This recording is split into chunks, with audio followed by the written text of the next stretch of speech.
Hola, ¿cómo les va? Bienvenidos a otro programa Sin Exclusiones.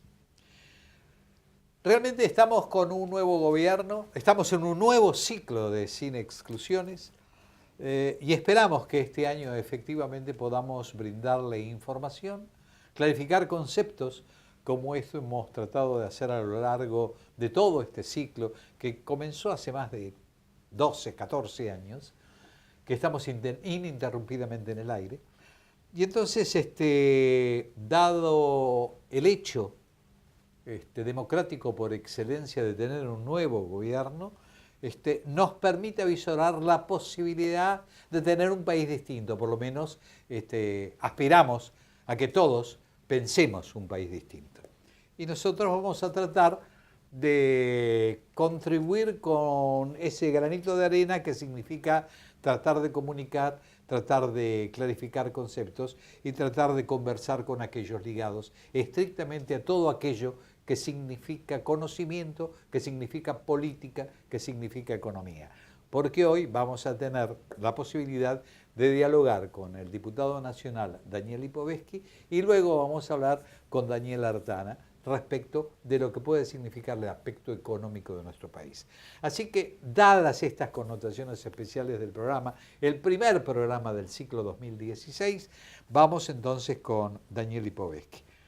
Daniel, gracias por venir. Gracias. Tengo el privilegio de que iniciemos contigo este ciclo. Un honor, realmente, y felicitaciones por un nuevo año del programa, así que la verdad que un honor estar aquí acompañándolos. Esperemos que los avisadores piensen lo mismo. Seguro que sí, seguro que sí. Daniel, obligada la pregunta es, como diputado nacional, incorporado a este gobierno, ha pasado un tiempo, 3, 4 meses, primeras manifestaciones tuyas al respecto. Es decir, decime si querés hacer alguna autocrítica, qué ves positivo y qué ves negativo, o solamente podés ver lo positivo. Nada, uno tiene una visión global. La verdad que una de las cosas interesantes, tiene muchas, pero ser diputado es que uno puede ver globalmente el rumbo de todo el gobierno y no específicamente cuando uno está en el Ejecutivo, que generalmente uno está más sujeto al área que está a cargo. No, creo que estos primeros días, 100 días, han sido positivos en muchos puntos de vista. Creo que se han tomado muchas medidas que fueron medidas votadas por la gente, fueron compromisos de campaña de Mauricio y que la gente las votó, por eso Mauricio es presidente, y que luego Mauricio las cumplió, lo cual no es poca cosa teniendo en cuenta lo que venimos acostumbrados, ¿no? A presidentes que hacían una campaña, prometían algo en campaña y cuando asumían hacían lo contrario. En este caso me parece que el levantamiento del cepo fue una medida un compromiso de campaña, la eliminación de las retenciones al campo, la reducción a algunos rubros, también fue un compromiso de campaña. Hay una bronca con las retenciones mineras, te digo desde ya. Bueno, es una medida que tiene que ver con también una de las promesas de campaña, que fue generar trabajo y un desarrollo del país. Mauricio cree que la minería es un rubro importante para eso, y además porque la provincia de San Juan también lo pide, más allá de que claramente hay que acentuar los controles para el cuidado del medio ambiente, que es clave, ¿no? Me parece que una cosa no quita la otra. Mauricio también le preocupa el tema del medio ambiente y por eso creó un ministerio justamente que está a cargo de Sergio Berman para toda esa política. Me parece que hay que hacer las dos cosas. Me parece que la minería puede ser un buen polo de desarrollo productivo para sobre todo las provincias que están vinculadas con ese sector, como San Juan, La Rioja. Pero también creo que el medio ambiente es clave y no tienen que pasar cosas como las que pasaron en su momento con algunas derrames y estas cosas que pasaron. Después me parece que también es un tema importante el aumento de las asignaciones familiares, algo que no se venía haciendo hace muchísimos años y se duplicó prácticamente el valor de la asignación. En la modificación de ganancias, me parece que ahí, vos hablabas un poco de la autocrítica, bueno, creo que ahí nos quedamos un poquito cortos, me parece que hay que seguir trabajándolo y por eso Mauricio luego anunció el envío de un proyecto de ley al Congreso para debatir ese tema. Me parece que hay que modificar las escalas, es clave, y hay que seguir trabajándola para que afecte a menos trabajadores, ¿no? Todo ese aspecto económico después lo voy a hablar con Daniel Ardana, que en algún momento cuando yo le dije había que aumentar esto, él me decía, no, es imposible económicamente hacerlo, pero eso fue en el otro gobierno. Después voy a enterarme en el próximo bloque. Pero de todos modos, lo que me interesa es fundamentalmente, porque me estás dando pautas Pero no hay algo negativo por ahora, ¿no? Salvo esto de las No, escalas, no, pero... bueno, no, digo, me parece que digamos, nos quedamos cortos. Yo creo que eso hablado de las autocríticas. No, efectos negativos me parece que no. Me parece que en 100 días es todavía temprano para evaluar negativamente algunas cuestiones. Hay que darle tiempo al gobierno, sobre todo teniendo en cuenta lo que recibimos, ¿no? Recibimos un país con un alto nivel de inflación, con problemas de políticos institucionales graves que hay que empezar a resolverlos. Por algo estamos tratando de impulsar una serie de reformas en el Congreso, y además claramente el tema de los holdouts, ¿no? De los fondos buitres, que también es Ahí tuvieron un éxito en la Cámara de Diputados.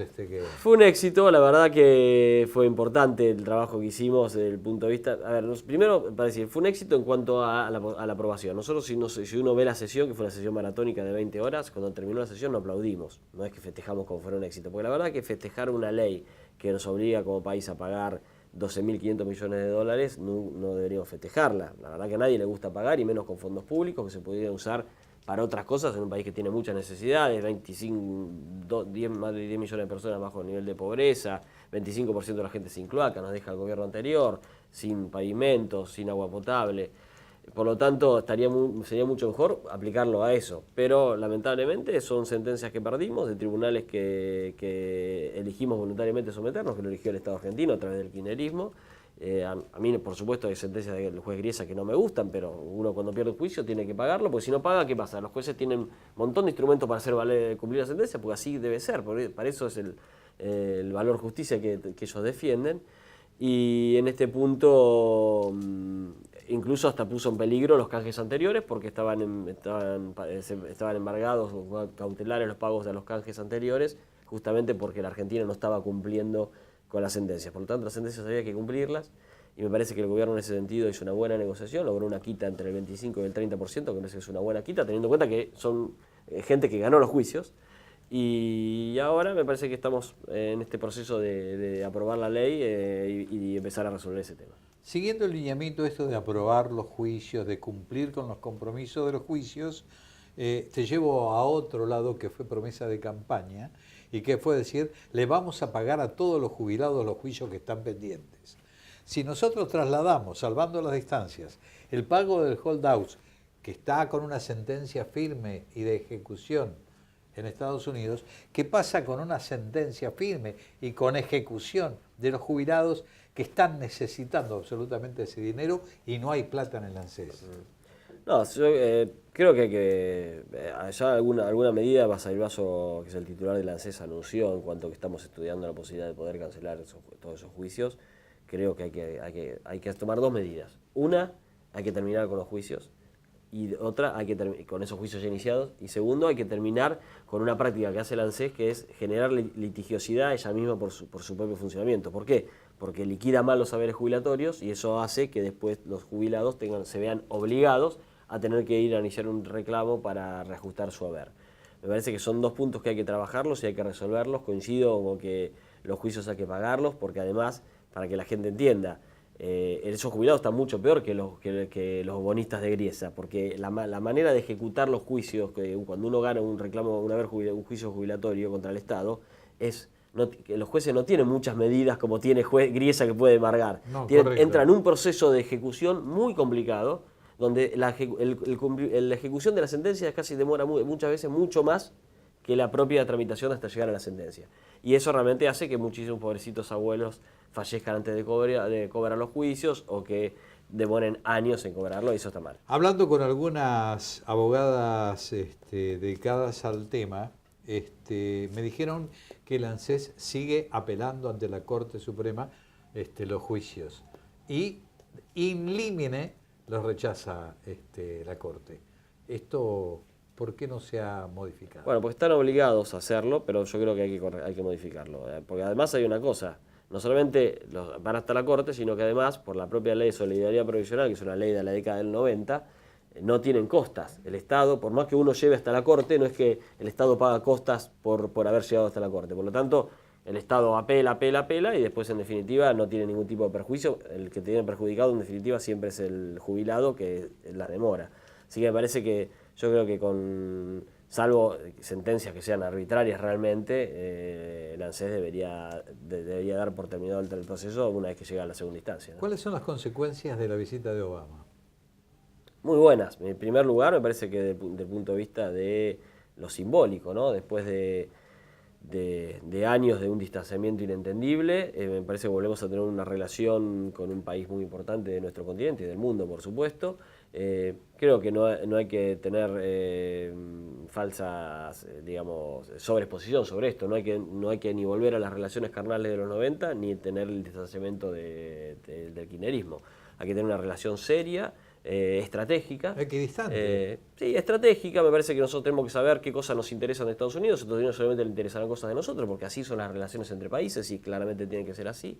Y armar una estrategia para eso, ¿no? Una estrategia donde nos logremos atraer inversiones para el país que son importantes y también trabajemos para abrir el mercado de Estados Unidos, que es tan necesario para un montón de productos argentinos que podrían exportar y que hoy no exportamos. ¿Y la renegociación con los parámetros establecidos con China?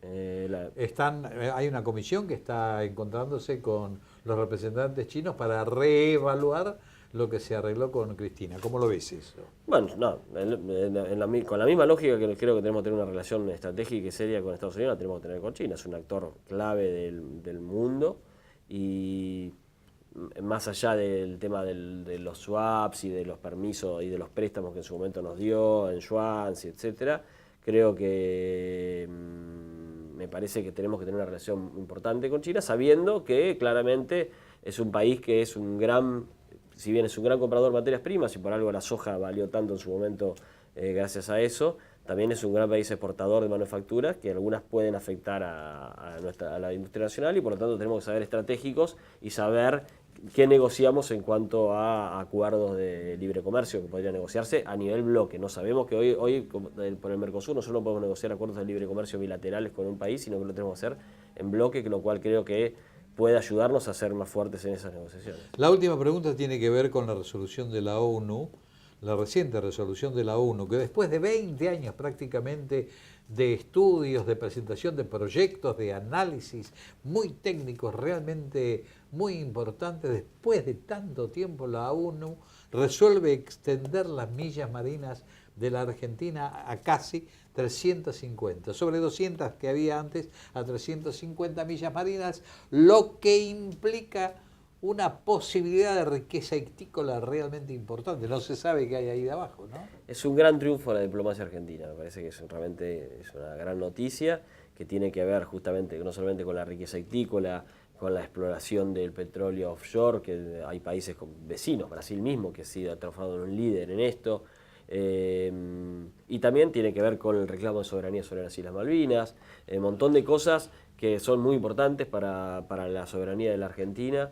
que incluso si hubiera tenido esta resolución antes, creo que no hubiéramos llegado al reclamo de las islas del Beagle de su momento, porque la proyección que se daba sobre esas islas era una preocupación de ese momento, y hoy con esta resolución no hubiera sido necesaria. Por lo tanto, me parece que es un gran triunfo la diplomacia y hay que reconocer también en eso a los gobiernos anteriores que las trabajaron, no solamente al nuestro, sale ahora, pero realmente fue un trabajo de la diplomacia de los gobiernos anteriores. Gracias por venir, Daniel. No, gracias a vos, Luis.